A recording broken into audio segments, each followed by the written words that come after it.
স্বামী স্ত্রীর মহব্বত এটা আল্লাহর পক্ষ থেকে অনেক বড় নিয়ামত, ঠিক কিনা?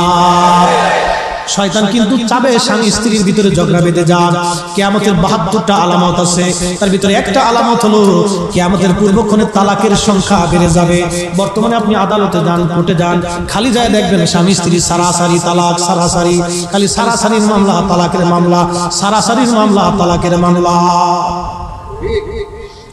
এরে যুবক ভাই, এ যুবতী নারী, তালাক বড় খারাপ জিনিস।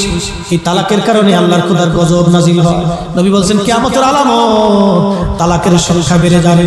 আহবাব, এটা খুব খারাপ কথা, খুব মনোযোগ দিয়েন বাজানো। স্বামী স্ত্রীর মহব্বত অনেক বড় নিয়ামত।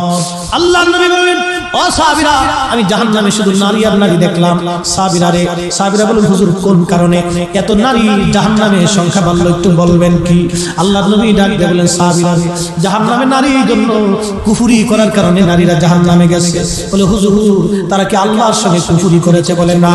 তবে হুজুর কার সঙ্গে কুফরি করেছে? আপনি নবীর সঙ্গে। বলে না। তাহলে নবীজি কার সঙ্গে কুফরি করলো? প্রিয় নবী বলেন, স্বামীর সাথে কুফরি করেছে। বলি, ইয়া রাসূলুল্লাহ, স্বামীর সঙ্গে স্ত্রীর কুফরি কেমনে হয়? স্বামীর সাথে স্ত্রীর কুফরি কেমনে হয়?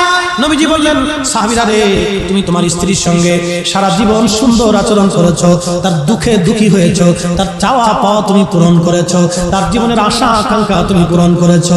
কিন্তু জীবনের একটা পর্যায়ে যখন তুমি ব্যর্থ হবা, তোমার অভাব আসবে, তোমার স্ত্রীর চাহিদা যখন পূরণ করতে না পারবা, তখন তোমার বিবি বলেই ফেলবে, স্বামীরে, আমি তোমার কাছ থেকে জীবনে কিছুই পাই নাই। এই কথা কর। হ্যাঁ, ঠিক হয়ে দিয়েছে। ও নারী সমাজ, স্বামী বিদেশ থাকে, একজন স্বামী পরিশ্রমের কোনো শেষ নাই। শীত আর গ্রীষ্মের বর্ষা নাই, কত গভীর রাত্রে জেগে জেগে একটা স্বামী বিবির হাসির জন্য রুজি করে। কথা বলেন ঠিক কিনা? ছেলে যখন বিদেশ থাকে, রৌদ্রের মধ্যে পুরে পরিশ্রম করে একটা স্বামী রিকশার পেট্রোল মারে, অথবা গাড়ি চালায়, অথবা মাটি কাটে, অথবা কামলা দেয়, অথবা আপনার কি বলে বিভিন্ন অফিস আদালত করে। বসের জারি খেতে হয়, কত মানুষের জারি খাওয়া লাগবে, কত রাত, কত রজনী দিন ঠান্ডা অপেক্ষা করে বের হতে হয়। একজন স্বামী অনেক পরিশ্রম করে সংসারের শান্তির জন্য, ছেলেমেয়ের হাসির জন্য, বিবির সুখের জন্য কষ্ট করে। এই জন্য আল্লাহর নবী বলেন, উম্মত, আমি যদি আল্লাহর পরে কাউকে সেজদা দিতে অনুমতি দিতাম, তাহলে স্ত্রীদেরকে বলতাম স্বামীর পায়ে যেন সেজদা দেয়। একবার জোরে বলা যাবে কি? মারহাবা। এইটা আস্তে করে জোরে করেন কেন? হ্যাঁ, মতলব খারাপ তো তালি। এ বোনেরা,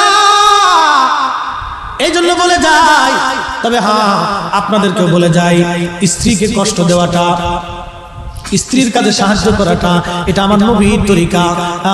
আল্লাহর নবী একদিন রুটি বানাইতেছিলেন, আম্মা জান আয়েশা সিদ্দিকা রুটি বানাচ্ছেন, আল্লাহর নবী পাশে বসে বসে রুটি বানাইতেছিলেন, রুটি বানাচ্ছে। সুবহানাল্লাহ করেন না? কি বানাইতেছে? কোনদিন বানাই দিয়েছেন না? খালি বাজে গায়ে জড়ি না, খাবার দাও, এবার একটু রান্না করে দাও, খালি খাওয়ানোর দামদার, খালি পাট দিয়ে দাও, তেল দিয়ে দাও, এটা দাও, সেটা দাও। একটু খুশি হয়েছে, মেইনটেইন করা লাগবে। আল্লাহর নবী রুটি বানাচ্ছে, এমন সময় আম্মা জান বলে, হুজুর আপনি রুটি বানান, কষ্ট হবে। প্রিয় নবীজি ডেকে বলে, আয়েশা রে, আয়েশা, আমি নবী তোমার কাজে সাহায্য করতেছি, এটা আমার দায়িত্ব। তুমি আমার জন্য কত কষ্ট করে রান্না বান্না করো, আর আয়েশা খাবার খাও, আমি তোমাকে সাহায্য করতেছি। দেখেন, একজন নবী যিনি সমাজ চালাইতেন, রাষ্ট্র চালাইতেন, সংসার চালাইতেন, তাও একটা দুইটা বিবি না, আমাদের আম্মা জান ছিল 11 জন। 11 জন মা একদিন আম্মা জান আয়েশার হুজরা, বর্তমানে যেখানে নবীজির রওজা মোবারক, এটাই ছিল আম্মা জান আয়েশার হুজরা। এই হুজরা মোবারকে 11 জন মা জননী আসছে। আয়েশা বলতেছে, হুজুর আপনি কারে ভালোবাসেন, এই কথা আজকে বলতে হবে। আল্লাহর নবী বললেন, বিবিরা রে, আমি কারে বেশি ভালোবাসি আজকে বলবো না, কালকে ফজরের নামাজের পরে তোমরা আসবা, তোমাদেরকে বলবো আমি কারে ভালোবাসি।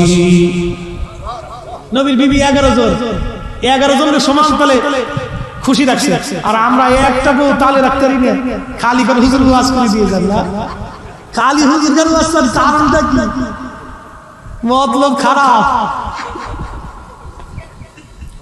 আল্লাহর হাবিব দেখে বলে, কালকে জানাবো। প্রিয় নবীজি রাত্রিবেলা খেজুর নিলেন 11টা। কয়টা? 11টা খেজুর নিয়ে আম্মা জান আয়েশার ঘরে যে চুপ করে গেলেন পলায় পলায়, আয়েশা রে খেজুরটা রাখো, আমি তোমাকে ভালোবাসি। জোরে কর। মাঝে মাঝে কিছু দিয়ে ভালোবাসার কথা খালি খাও না, বান্দা বান্দা এটা দাও এটা দাও।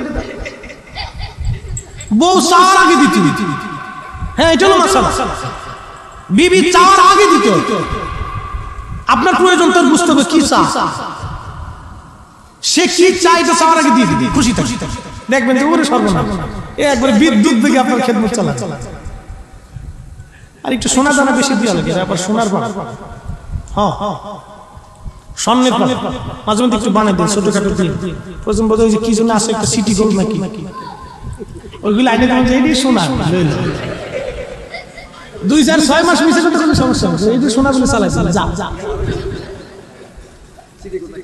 তো বেটিটা খুব চালাক, এটা টুক করে যায় সোনার পর দোকানে করে দেখেন সেটা কি দিছে, জরিনার বাড়ি তৈরি দিছিল কইছে সোনা, যদি দেখে সিটি গোল্ড তো বাইরে দেশে লাগবে যুদ্ধ।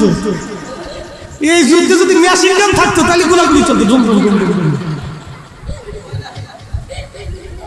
ভাগ্য ভালো যে সরকার এটা অনুমতি দিছে না, নাহলে এই যুদ্ধ শুরু টুসটাস টুসটাস। খুব মনোযোগ। আম্মা জান আয়েশাকে খেজুর দিয়ে নবীজি বললেন, আয়েশা রে তোমাকে ভালোবাসি। আম্মা জান উম্মে সালমার ঘরে যা বললেন, সালমা তোমাকে ভালোবাসি। আম্মা জান সাউদার ঘরে যা বললেন, সাউদা রে তোমারে ভালোবাসি। এইভাবে উম্মে হাবিবার ঘরে যা বললেন, তোমাকে ভালোবাসি। 11 জন বিবির ঘরে যাইয়া একটা করে খেজুর দিয়ে নবী বললেন, তোমাকে ভালোবাসি। গোপনে গোপনে খেজুর দিলেন, গোপনে গোপনে ভালোবাসার কথা বললেন। ফজরের নামাজ পড়ে নবীজি হুজরায় আসছেন, সব আম্মা জানরা চলে আসছে। হুজুর আজকে তো বলার কথা, আপনি কাকে ভালোবাসেন? নবী আমার মুস্কি মুস্কি হাসে বলেন, কালকে যারে খেজুর দিছি তারই ভালোবাসি।